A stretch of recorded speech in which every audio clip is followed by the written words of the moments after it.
Hello' everyone, welcome back to my another blog. আজি হৈছে দেওবাৰ আৰু এতিয়া বাজি গৈছে আবেলি 6টা। এয়া দেখিছেনে, যোৱাকালি ভাজি এখন বনাইছিলোঁ, সেইটো কেৰাহীতে ধুবলৈ এলাহ কৰি বৰ বনাইছোঁ। বেচনৰ বৰ ভাজিছোঁ আৰু এয়া কেইছ অকণমান আলু ভাজিছোঁ। কেতিয়াবা যে এলাহ এটাই ধৰে, কালি মোৰ তেনেকুৱা হৈছে।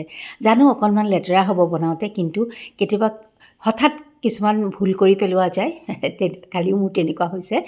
কেৰাহীটো ধুবলৈ এলাহ কৰিলোঁ, কৰি পেলাই তেনেকেই বৰ টেঙাখন বনাবলৈ লৈছোঁ।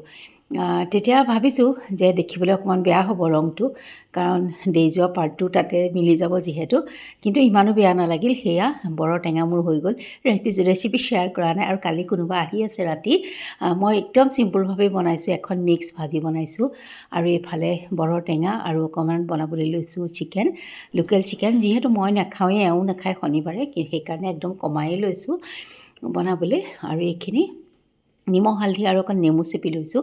কেতিয়াবা এনেকৈ লোকেল চিকেনত অকণমান নেমু চেপি মেৰিনেট কৰি থ'বচোন, খাবলৈ কিন্তু অকণমান সোৱাদটো ডিফাৰেঞ্চ হয়, বেলেগ লাগে। আপোনালোকে চাব বাৰু যদি নথয়। আৰু এইফালে নহৰু, পিঁয়াজ আৰু লৈছোঁ, বিলাহী পেষ্ট এটা বনাই তেলতে তেজপাত, লং, ইলাচি, ডালচেনি দি সেই পেষ্টটো ঢালি দিছোঁ।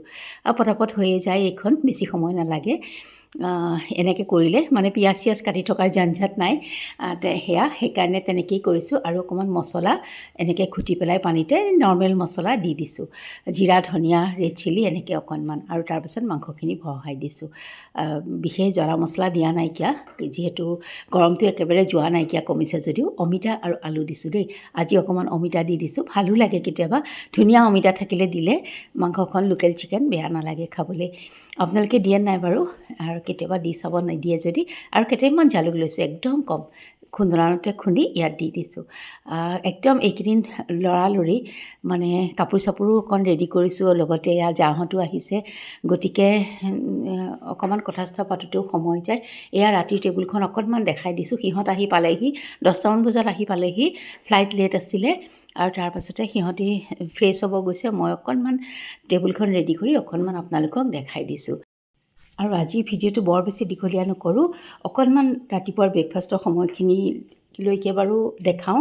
তাৰপাছতে নেক্সটখিনি মই কাইলৈ ভিডিঅ'তহে লৈ আহিম।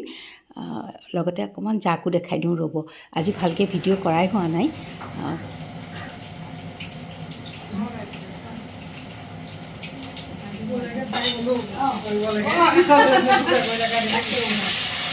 এইখিনি মই থৈ গৈছিলোঁ কাটি পেলাই, আকৌ তুমি তেল চেলো বিচাৰি নাপাবা যে।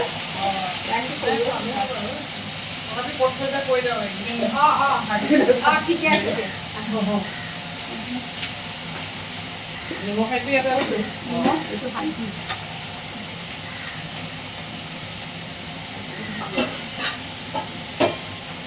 আৰু ৰাতিপুৱা সময়কণ বিৰাট ব্যস্ততাৰে গৈছে আজি। মোৰ অকণমান উঠোতেও দেৰি হৈছে, যিহেতু সেইকাৰণে ৰাতিপুৱা পাকঘৰত একদম লৰালৰি ভালকৈ ভিডিঅ' কৰিব পৰা নাই। মোবাইলটো অন হৈ আছিলে, সেইখন ৰেকৰ্ড হৈ আছিলে, গতিকে আপোনালোকৰ ওচৰলৈ এনেকৈয়ে লৈ আহিছোঁ আৰু অকণমান দেখাই দিছোঁ। আৰু এইফালে মাজে মাজে দেওৰো আহি কথা পাতি আছে, তাকো এনেকৈয়ে দেখাই দিছোঁ। নেক্সট ব্লগ এটাত বাৰু ভালকৈ দেখাম, ভালকৈ ভিডিঅ' কৰিম। আজি এনেকৈয়ে অকণমান আপোনালোকৰ ওচৰলৈ লৈ আহিলোঁ। আৰু যদি ভিডিঅ'টো চাই ভাল পায়, প্লিজ লাইক, শ্বেয়াৰ, কমেণ্ট কৰি মোক উৎসাহিত কৰিব। আৰু যদি মোৰ চেনেলটো নতুন, তেন্তে প্লিজ চেনেলটো ছাবস্ক্ৰাইব কৰি কাষতে থকা বেল আইকনটো অল কৰি দিম। আৰু তেন্তে আজিলৈ আহোঁ।